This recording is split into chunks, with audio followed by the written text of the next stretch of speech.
Assalamualaikum warahmatullahi wabarakatuh. Salam sehat dan semangat buat kita semua. Kalau kita lihat segel, kemasan, atau mendengar sebutan di kalangan peternak, pasti sering mendengar nama Jerry Jenkins Sweater dan Jerry Jenkins Kelso. Ada yang bertanya, apa benar namanya Jenkins? Nah, ini penjelasannya yang sebenarnya. Nama asalnya dari Amerika adalah Jerry Jennings. Tapi sejak dibawa ke Filipina dan kemudian masuk ke Indonesia, sebutan dan penulisannya berubah menjadi Jerry Jenkins. Dan ini sudah dipakai secara resmi, tertulis di segel, bahkan dipakai oleh farm-farm besar, baik di Filipina maupun di Indonesia. Jadi tidak salah teman-teman. Keduanya merujuk ke garis keturunan yang sama persis yang diambil langsung dari sumber aslinya di Amerika. Jerry Jenkins Sweater bukan silangan sembarangan, juga bukan murni 100% tanpa pemurnian. Di Jerry Jennings Farm, mereka menyempurnakan garis ini dengan memasukkan sedikit darah Kelso secara terukur dan terkontrol, lalu diseleksi ketat turun-temurun. Tujuannya memperkuat daya tahan, kecerdasan, dan stabilitas tanpa menghilangkan sifat utama sweater yang berkarakter lincah, cepat, dan tenaga besar. Jadi, tetap disebut sweater garis Jerry Jenkins, bukan Kelso. Kelso itu berbeda. Kelso adalah terah tersendiri. Dikembangkan langsung oleh Walter Kelso. Kelebihannya lebih cerdas, tenaga stabil, tahan fisik luar biasa. Tapi gerakannya tidak selincah sweater. Di farm besar, keduanya dipelihara sebagai jalur terpisah. Tapi kadang dipadukan secara teratur untuk menghasilkan keturunan yang lebih unggul. Keunggulannya adalah gabungan dua sifat terbaik. Sweater, gerak lincah, cepat, tenaga besar. Kelso, cerdas, tahan lama, mental kuat. Alasan booming di Indonesia. Ini alasan utama kenapa sampai sekarang tetap sangat dicari. 1. Sifat unggulnya selalu turun ke anak dan cucunya. Tidak gampang berubah meski sudah dikembangbiakan beberapa generasi. 2.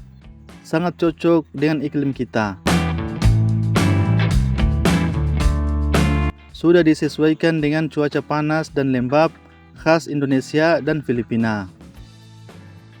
Tidak gampang masuk angin, pilek, atau ngorok dibanding terah impor lain. 3. Mudah dipelihara. Tumbuh bagus meski pakai pakan yang mudah didapat. Tidak butuh bahan mahal atau rumit. Sangat pas untuk di daerah kita. 4. Berganda manfaatnya. Betinanya rajin bertelur, telurnya sangat subur dan cepat menetas. Bisa dikembangbiakan, dijual DOC, indukan, atau bibit. Nilainya tetap tinggi dan tidak jatuh harganya. 5. Mudah dikenali.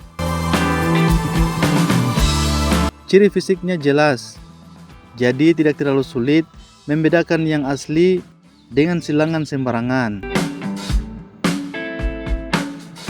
Ciri fisik asli Jerry Jenkins. Agar tidak salah pilih, perhatikan ciri-cirinya. Bentuk tubuh, ukuran sedang sampai agak besar, dada lebar, punggung lurus, padat berisi, tidak kurus kerempeng, juga tidak terlalu gemuk. Warna bulu, umumnya merah orange, terang mengkilap. Bulu ekor berwarna hitam pekat dan ada warna putih di beberapa helainya. Terlihat gagah dan bersih. kaki dan sisik, berwarna kuning bersih, sisik rapi, kuat, dan kokoh menopang tubuh. Mata berwarna coklat cerah, tajam, dan terlihat bersinar, tanda sehat dan cerdas.